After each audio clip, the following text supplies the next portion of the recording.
चारा घोटाले के सबसे बड़े और पांचवें केस में दोषी लालू प्रसाद यादव को सजा सुना दी गई है। सीबीआई कोर्ट ने लालू प्रसाद यादव को 5 साल जेल की सजा सुनाई है। साथ ही 60 लाख रुपए का जुर्माना भी लगाया है। सीबीआई की विशेष कोर्ट के जज एसके शशि ने 15 फरवरी को लालू समेत 38 दोषियों को दोषी करार देते हुए सजा पर सुनवाई के लिए 21 फरवरी की तारीख तय की थी। लालू यादव इस समय रांची रिम्स में इलाजरत हैं।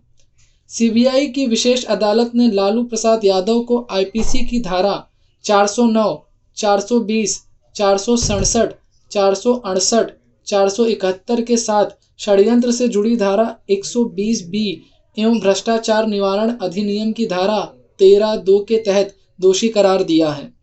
इस मामले में सीबीआई ने कुल 170 आरोपियों के खिलाफ आरोप पत्र दाखिल किया था, जबकि 148 आरोपियों के खिलाफ 26 सितंबर 2005 में आरोप तय किए गए थे। चारा घोटाले के 4 विभिन्न मामलों में 14 साल तक की सजा पा चुके लालू प्रसाद यादव समेत 99 लोगों के खिलाफ अदालत ने सभी पक्षकारों की बहस सुनने के बाद 29 जनवरी को अपना फैसला सुरक्षित रख लिया था। दिल्ली के मुख्यमंत्री अरविंद केजरीवाल ने सोमवार को उत्तर प्रदेश की राजधानी लखनऊ में चुनावी रैली को संबोधित किया। इस दौरान उन्होंने कांग्रेस बीजेपी के हमले का जवाब दिया और कहा कि केजरीवाल वो आतंकवादी है जो भ्रष्टाचारियों को डराता है। सीएम केजरीवाल ने शोले फिल्म के डायलॉग का भी सहारा लिया। सीएम केजरीवाल ने कहा, आतंकवादी 2 तरह के होते हैं, एक वो होता है जो जनता को डराता है और एक वो आतंकवादी होता है जो भ्रष्टाचारियों को डराता है। केजरीवाल वो आतंकवादी है जो भ्रष्टाचारियों को डराता है। शोले फिल्म में डायलॉग है, जब 100 मील तक बच्चा भ्रष्टाचार करता है तो माँ कहती है सो जा, नहीं तो केजरीवाल आ जाएगा। कोरोना से लड़ने के लिए भारत को एक और हथियार मिल गया है। Drugs controller general of India ने 12 से 18 साल तक के बच्चों के लिए बायोलॉजिकल कोरोना वैक्सीन कॉर्बवैक्स को फाइनल अप्रूवल दे दिया है। कॉर्बवैक्स को मांसपेशियों के जरिए शरीर में पहुंचाया जाएगा और 28 दिनों के भीतर 2 खुराक लेनी होगी। इस टीके की स्टोरेज 2 से 8 डिग्री सेल्सियस पर किया जाता है।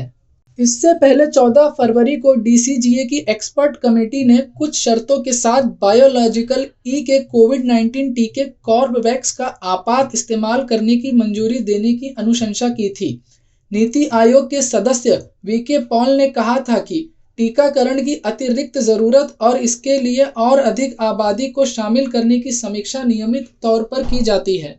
डीसीजीआई ने पहले कॉर्बवैक्स को अपनी मंजूरी 28 दिसंबर को सीमित आधार पर आपात स्थिति के लिए दी थी। यह भारत में ही कोविड-19 के खिलाफ विकसित आरबीडी आधारित टीका है।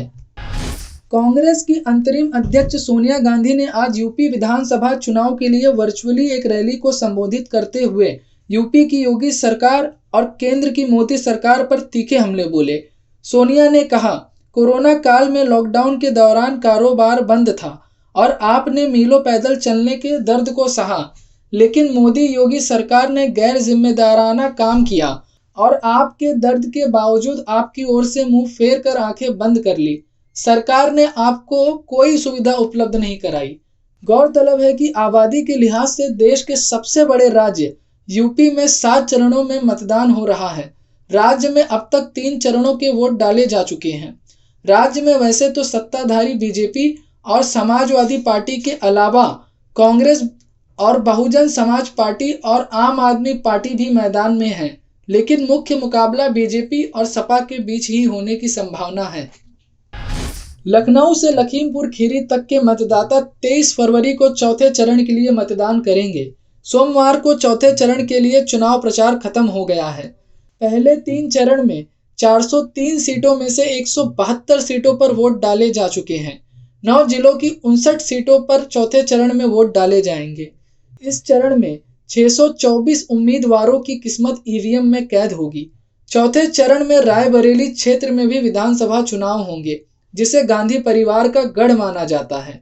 कांग्रेस की अध्यक्ष सोनिया गांधी यहीं से लोकसभा सांसद हैं और उनके बेटे राहुल गांधी अमेठी से साल 2019 में लोकसभा चुनाव केंद्रीय मंत्री स्मृति ईरानी से हार गए थे।